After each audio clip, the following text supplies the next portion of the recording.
5 signs you may be experiencing a haunting. First up, knocking. Knocking or unknown noises are pretty much the norm for otherworldly entities, whether they are peaceful and just want to get your attention, or evil and are trying to harm you in some way. This is usually where the spirits start. Now, it is possible for buildings, especially older ones, to creak, rattle, etc. So before you break out the Bible and the sage, make sure what you are hearing isn't a leaky pipe, cracked window, or some other quote-unquote house noise. If you've done all that and still hear noises, congratulations, you've got yourself a specter. Maybe. What you want to be especially aware of is the 3 knocks or 3 bangs.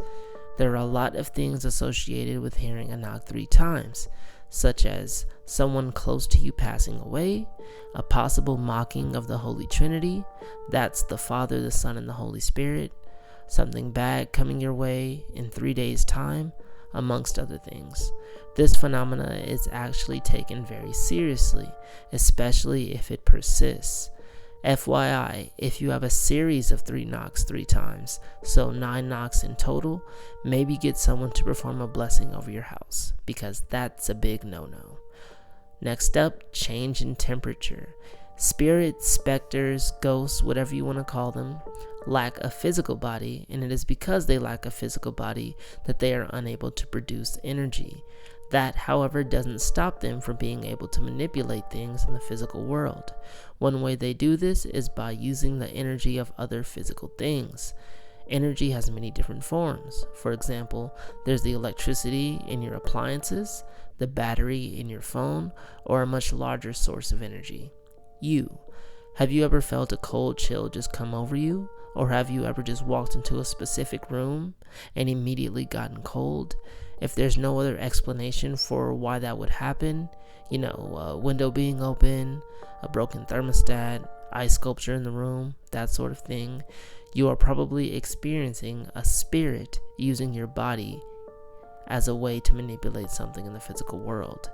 It really makes you think about the next time you get a sudden chill running down your spine. Next up, an unknown odor. So a common misconception is that spirits or entities will have a foul smell to them, something like rotten eggs, decay, sulfur, that sort of thing. While some take this odor as a sign from the universe that you are bringing or experiencing negativity in your life, others believe this is the early sign of a very evil entity. On the other hand, smelling something good or sweet doesn't automatically mean you are safe either. Some spirits will have odors attached to them, such as perfumes, cigars, pastries. These odors were part of their daily life so much the spirit carried them with them into the afterlife. Some also associate the quote-unquote good smells with angels and or the Holy Spirit. Think of it as a way to comfort you, maybe after you have experienced some kind of loss. Next up, unusual dreams. People are very simple creatures. We use up our energy during the day and restore our energy for the following day at night. Fun fact, after a few days without any sleep, you may start to hallucinate. Also, you will start to have what are called micro sleeps, like dozing off. It is when we are sleeping that we are at our most vulnerable, not only in the physical world, but the spiritual world as well. REM sleep, or random eye movement, refers to when we are in deep sleep, or as deep as you can get. It's at this point that our eyes dart around and produce dreams. Although there's been many studies done on the effect our waking life has on our dreams, some people still see dreams as the closest people get to the spiritual plane. It is also when you are sleeping that spirits go on the offensive. Not all encounters with spirits are bad. Some have dreams where a deceased loved one gives them a piece of advice that aids them in their waking life, or a nice reunion before moving on from this world. However, malicious entities can enter your dreams and cause you to have nightmares, night terrors, or sleep paralysis, which is horrifying in its own right. If you are experiencing stress or some other negative feeling in your waking life, that may be the reason for your bad dreams. However, persistent, dark, Horrific dreams with no connection to your everyday life might be attacks from evil spirits. The last thing we're going to cover on this list is things going missing.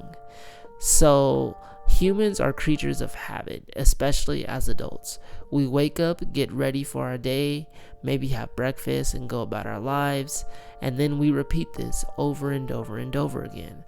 The items you interact with day after day after day start to become just as important to your identity as your hair color. Spirits may try to get your attention by interrupting your routine.